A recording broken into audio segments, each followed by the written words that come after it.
Hello everyone, this is Remlace from 40k Theories, and by Lorgar's pierced nipples it is hot in this building today. And welcome to the July 2021 edition of the Patreon Q&A sessions.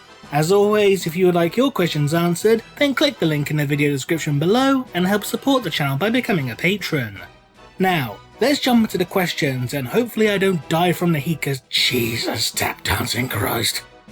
Right, Voice of the Emperor asks, where on Terra is the Imperial Palace? The Himalayas, or as they're known in 40k, the Himalaysian Mountains. Who would you like to hear voice Caiaphas Cain, Markiplier or Gideon Emery, or someone else? Well, considering I already got Markiplier to voice Caiaphas Cain for me in the past, I'm going to stick with Markiplier. Do you think Vinnie Jones would voice a good Orc war boss? Not really, he's a bit too soft-spoken to be an Orc, to be honest. Griffin of Might asks, what did you think of the E3 2021 announcements? I'll be honest, I haven't really been keeping that much attention in regards to E3, so I don't really know what's actually got announced, sorry. Is there any group or individual aside from the Emperor that the Custodians actually have some respect for, besides the Sisters of Silence and possibly the Grey Knights and Killerman? To be honest, I think if you can prove yourself as worthy to a Custodian, they'll respect you. There was that one Custodian from the Vault of Terror series who I believe got, Custodial Respect. Because, hey, he helped stop, a Drukhari homunculus and an army of Grotesques from invading the Imperial Palace, so that kind of gets you some respect, let's be honest. So, I don't think it's necessarily based on class, I think it's based on deed.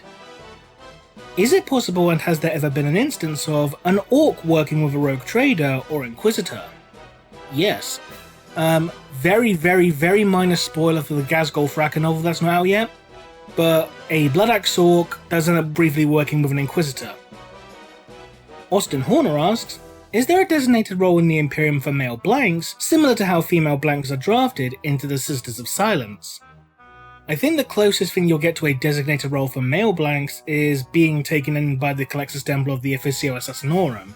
And that's not just for male blanks, female blanks also go into that temple as well, so basically, if you get picked up by the black ships and you're a blank, you're probably going to the Collector's Temple if you're young enough, let's be honest. Pentadeuce asks, how public is knowledge of the Imperial Inquisition's existence? This seems to be something that depends upon the world or author in question. Like some factory worlds, not necessarily forge worlds per se, but factory worlds, if you're a menial labourer, you're not necessarily going to learn about the Inquisition's existence, but that being said, you do get underhive gangers who are aware of the Inquisition's existence, so it seems to be a world-by-world basis, to be honest. Are Warpspawn able to tell how powerful someone is on a psychic level? Yes. There's not really much to elaborate on that, just yes, they can.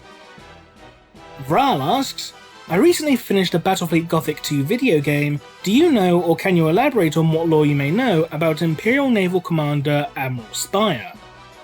No, because I know fuck all about him, to be honest, and I've not played the Battlefleet Gothic game, so I couldn't tell you about that, sorry. During said campaign, the Inari under Ivrain end up coming to Admiral Spyer's assistance in the final fight against Abaddon the Spoiler. Do you know if any of that is canon lore? Unless they changed it recently, no, it's not canon. Because the closest thing we got to the Inari fighting off against Abaddon during the Black Crusade was when the Inari came to the aid of the survivors of Cadia. Like, they weren't necessarily involved in the defense of Cadia itself, they just came to the aid of the survivors. And then they ended up going to Ultramar. So, no, I don't think it's canon, to be honest. Unless they changed it recently, no, it's not canon. In regards to the Imperial Fist, we have seen many models and art showing them utilising tower shields, often in Tetsudo formations. Is this something unique to the Imperial Fist chapter? No. The Imperial Fists are best known for it, but the shields that you mentioned are what are known as Breacher Shields. Now, Breacher Shields were used by all the legions of the Legione Astartes, like we have official art for the Iron Warriors using Breacher Shields, for example, as well as the Blood Angels and others besides. It's just that the Breacher Shields seem to have been adopted by the Imperial Fist because they think they just like them better than the other legions and probably have more reasons to use them, but it's not unique to them, no. Zero Hits asks, how stoked are you for 40k Darktide?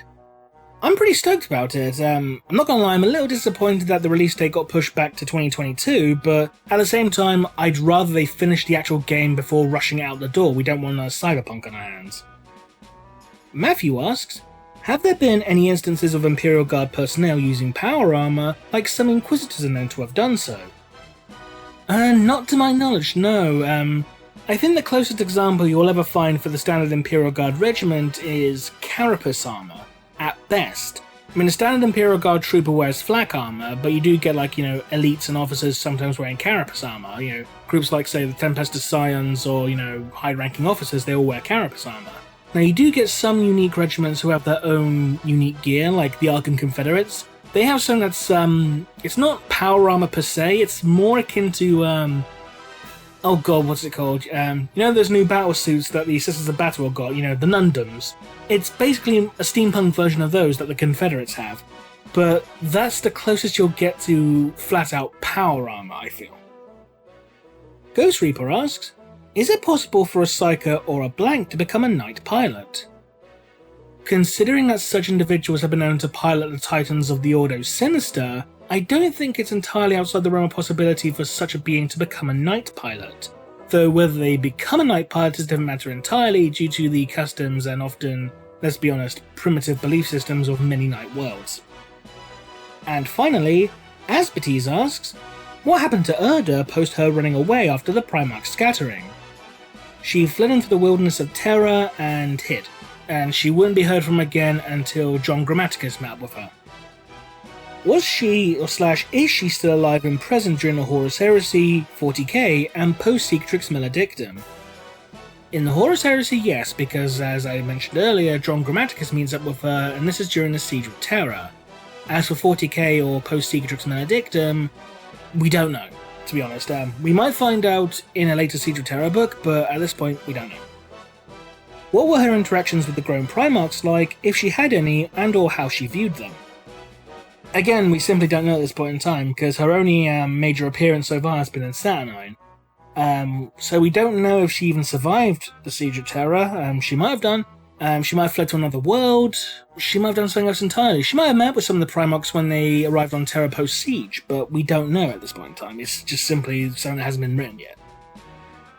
And that concludes this edition of the Patreon Q&A sessions. As always, if you would like your questions answered, then click the link in the video description below and help support the channel by becoming a patron. Until next time, this has been Remlies from 40k Theories, and we'll see you again soon. Bye bye!